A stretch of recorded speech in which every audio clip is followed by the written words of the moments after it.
From the corner of 16th and Peachtree Street, right next to the High Museum of Art in Midtown Atlanta, welcome to the First Presbyterian Church. My name is Tony Sundermeier, the senior pastor, and I want to thank you for watching today's broadcast. Now, I invite you to join in the worship of God.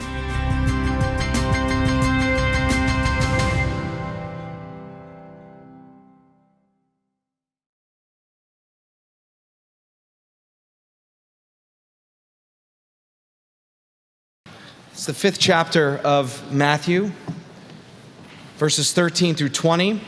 We've been slowly pacing our way through the Gospel of Matthew since the turn of the new year. We're now in the 5th chapter. We focused on the Beatitudes last week, and we continue into some of the same way that Jesus talked in the Beatitudes. We continue in that same sort of indicative mood kind of talk, declaring some things about those who are listening to his teaching. He begins by saying, "You are the salt of the earth. But if salt has lost its taste, how can its saltiness be restored? It is no longer good for anything, but is thrown out and trampled underfoot. You are the light of the world. A city built on a hill cannot be hid. No one, after lighting a lamp, puts it under the bushel basket, but on the lampstand, and it gives light to all in the house. In the same way, let your light shine before others, so that they may see your good works and give glory to your Father in heaven. Do not think," Jesus says, "that I have come to abolish the law or the prophets. I have come not to abolish, but to fulfill. For truly I tell you, until heaven and earth pass away, not one letter, not one stroke of a letter will pass from the law until all is accomplished. Therefore, whoever breaks one of the least of these commandments and teaches others to do the same will be called least in the kingdom of heaven. But whoever does them and teaches them will be called great in the kingdom of heaven. For I tell you, unless your righteousness exceeds that of the scribes and Pharisees, you will never enter the kingdom of heaven." Friends, this is the word of the Lord. Thanks be to God. Would you join me in prayer? Lord, break open this ancient word afresh to us this day so that we would be different people than those who came into this sacred space this morning, even to be more like your Son, Jesus the Christ. It's in his name that we pray. Amen. Well, yesterday I wrapped up the 11th consecutive season coaching at least one of my son's basketball team.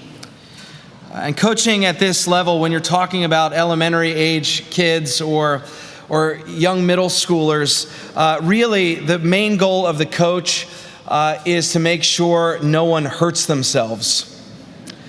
And maybe in the second place, creating an environment where the kids have fun, they want to be with each other, and they begin to learn to love the game of basketball. And sometimes you get the opportunity to really do some coaching around the fundamentals of the game, and perhaps they will remember something you taught them as they grow and as they age and as they progress through the sport. Earlier in the season, we were in a game and we found ourselves down by 10 points at halftime. And I gathered the team close to me, sat them on the bench, and I looked them each in the eye. And I said, "Boys, keep your chin up. You got this. You're champions. You can play this game. You can do this. You can go out there and win." And guess what? We won the game 31-30. A couple weeks passed. We found ourselves in the same scenario, down by 10 at halftime. I thought, it's time to pull out my go-to down by 10 at halftime speech. So I sat them on the bench, I looked them in the eye, I said, "Boys, you've got this. Keep your chin up. You're champions. You can do this. Get out there and beat this team." And we lost by 3. In that second half of play, that other team, they simply overpowered us. We couldn't erase the deficit. We took an L that Saturday afternoon. Sometimes I come to this particular section of the Sermon on the Mount, and I imagine Jesus like a coach speaking to his players at halftime. Maybe they're even down by 10. You know, he says, there is a decaying and dark world out there, and it may seem like the decay and the darkness will prevail, but you are the salt of the earth. You are the light of the world. So go out there and show them what you got. And sometimes, right, I leave the bench and I'm empowered. I can feel the Spirit, and I'm equipped to go out there to be salt and to be light. And there are times when the decay and the darkness subside. There are times when they lose their power. There are real days of victory. But there are also many times when I imagine Jesus speaking to me saying, you know, there's a decaying and dark world out there. And it may seem like the decay and the darkness will prevail, but you're the salt of the earth. You're the light of the world. Go out there and show the world what you got. And I get up off the bench and I go out there and I get absolutely crushed. I get overpowered. Sometimes the decay, sometimes the darkness makes everything feel like a loss. My wife, Katie, graduated from Princeton Theological Seminary in 2004, and the president at that time was Dr. Thomas Gillespie, and he delivered the commencement sermon. And he began his time with an illustration. He said, in the workroom of the president's office, on the wall above the coffee maker, hangs a framed piece of artwork enclosed in glass. A medieval castle appears in the distant background. A dragon lies on its back in the foreground, resting up against a tree. The dragon is using a lance as a toothpick, as if he has just finished his dinner, and scattered all around the ground are pieces of a knight's armor: breastplate, helmet, shield, and all the rest.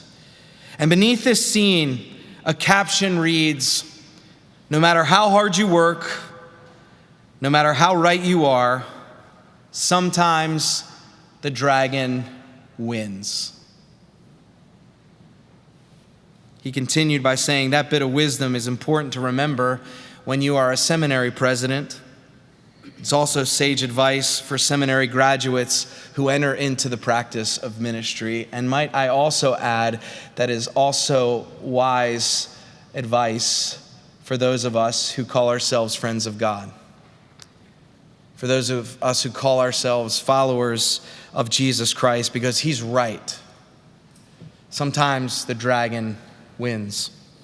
Sometimes the decay wins. Sometimes the darkness wins. Sometimes we get crushed. Sometimes we get overpowered. Sometimes we get off the bench, get into the game, and bring salt and light into the world, and it is not enough to slay the dragon. It's not enough to preserve the earth. It's not enough to pierce the darkness of the world. Arthur Brooks is a compelling social thinker, and he was asked to speak just this past week at the National Prayer Breakfast. And I think he addressed one of the most vicious dragons wreaking havoc in our time.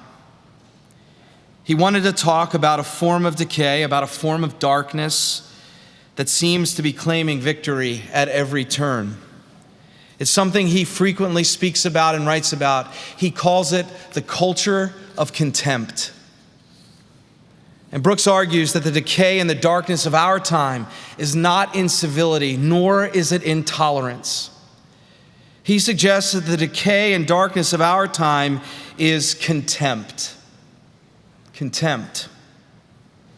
The philosopher Arthur Schopenhauer defined contempt as the unsullied conviction of the worthlessness of somebody else.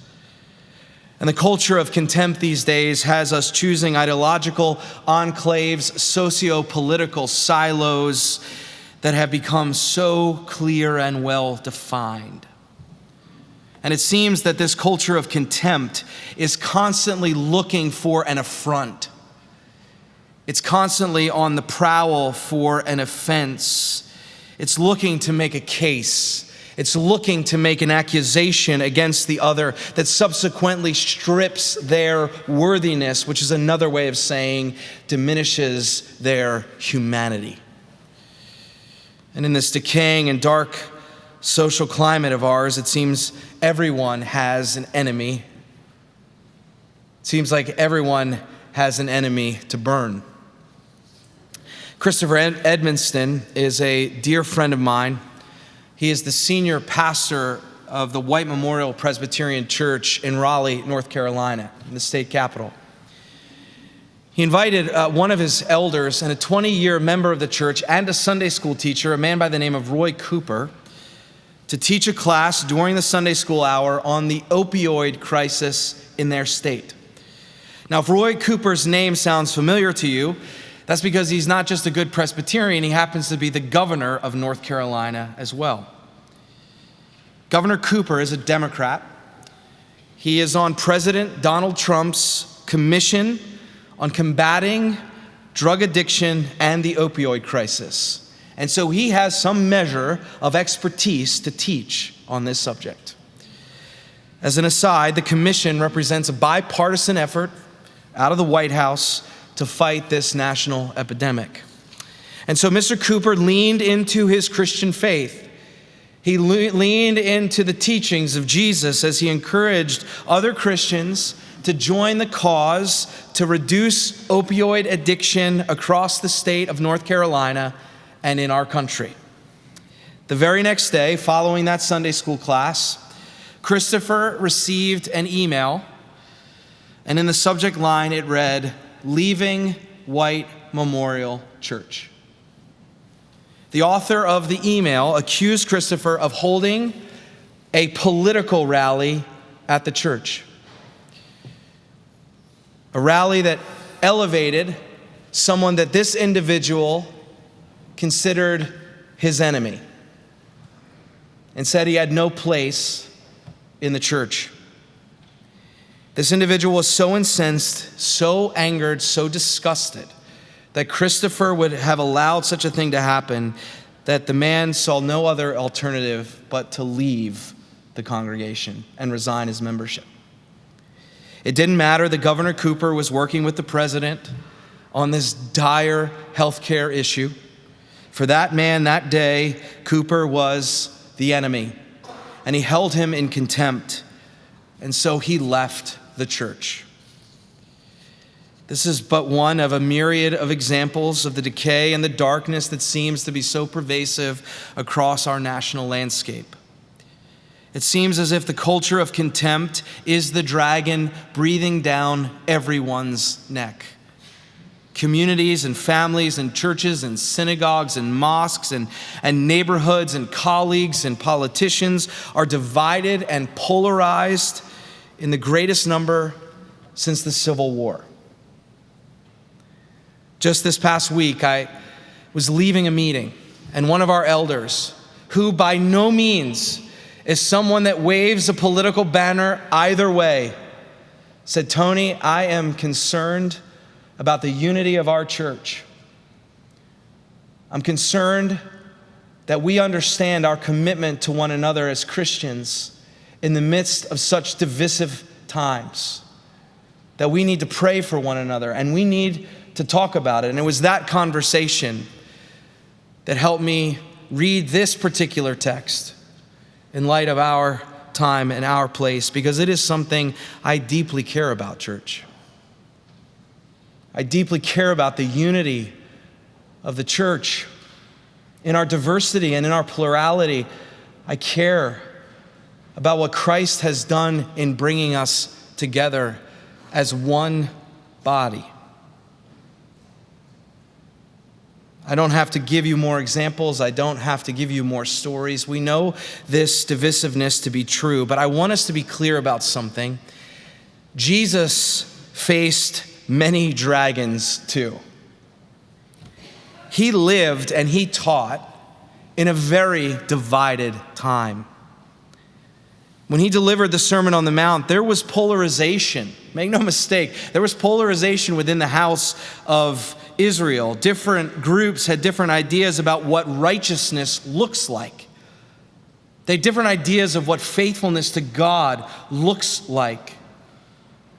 You had a group known as the Zealots, who were radically nationalistic to the point that they thought it was the right thing, that God was calling them to take up arms against Rome, that they would violently respond to Roman occupiers. And then you had the Sadducees, who took a very different approach. They actually cozied up to Rome, the Sadducees did.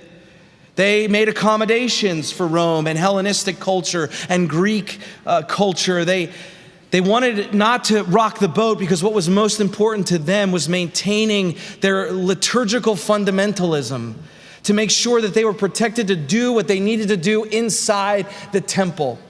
And so they wanted to make friends with Rome so that they could keep worshiping and observing the standards that they held themselves to. And then there was the group known as the Pharisees, the ones that Jesus references here in Matthew chapter 5. And they sort of fell between the Zealots and the Sadducees. They were no friends to Rome at all, but they did not believe in violence. They did not believe taking up arms against the Roman occupier. But they were also more liberal than the Sadducees. They had more of an open interpretation of the law and what it meant for their living. And they had one other group. They were known as the Essenes. And the Essenes thought that the Zealots, the Sadducees, and the Pharisees, and everybody was wrong. They thought everybody was apostate. And they said the best way to be faithful to God was to withdraw from the corrupt Roman and Greek world and to withdraw from the corrupt temple system and live in the wilderness a monastic life. Friends, we can't sugarcoat this in any way. Jesus was preaching in a divided time. He was preaching in a divided time. And I have a hunch that these groups, they had a passion to do what's right. They had a passion for God. But over time, right, we know this to be true. We spent 3 months doing a sermon series about how our passions can become distorted. And I have a hunch that these groups, that their passions became distorted. And instead of having a passion for God or a passion for righteousness, they began to have a passion for being right. And they began to have a passion for control. And they began to have a passion to rise up over and against others in a quest for authority and power. They had a passion, I believe, for contempt. And the number one exhibit of that passion for contempt is Jesus himself, because he experienced the full wrath of contempt as he was nailed to a cross. They had passion for their own political and religious worldviews over and against others. And friends, this is where I find Jesus to be so refreshing and so relevant and so necessary. Because when Jesus calls us salt and light, he doesn't say that you are the salt or the light of the temple. He doesn't say you're the salt or the light of the church. He doesn't say that you're the salt and the light of your political convictions or your social groups. He doesn't say that you're salt or light of your individual lives or your home. He doesn't say you're salt or light for your enclave. No, he says you are the salt of the earth. You're the light of the world. Jesus' vision is so much more vast and expansive and inclusive and totalizing. You, my disciples, exist for the preservation not of your ideologies, not of your party affiliation. You exist to preserve the whole earth. You exist to light up the whole world. So what does the Christian, what does the church in a divided time, in a culture of contempt, in a day when dragons are winning and decay and darkness are eating away at our social fabric, what is required of the Christian? That's what I care about this morning. What is required of the church? And I think what is required of us is to live into our identity as salt and light for the earth and for the world. That we must get off the bench, out of our enclaves, and affirm that we belong to the tribe of Christ, which transcends every other affiliation we carry, doctrinal, political, or social. You are salt, he says. You are light for the earth and for the world, not just for your religion, not just for your zip code, not just for your political party, not just for people who think like you and believe like you and who look like you. But you are salt and you are light for everyone. And friends, I think that's exactly what Jesus meant when he said, unless your righteousness exceeds that of the Pharisees, unless it goes beyond the enclaves, unless it goes beyond all of these tribes, unless it moves to that place, you're never going to know the fullness and the breadth and the depth and the joy of the kingdom of God.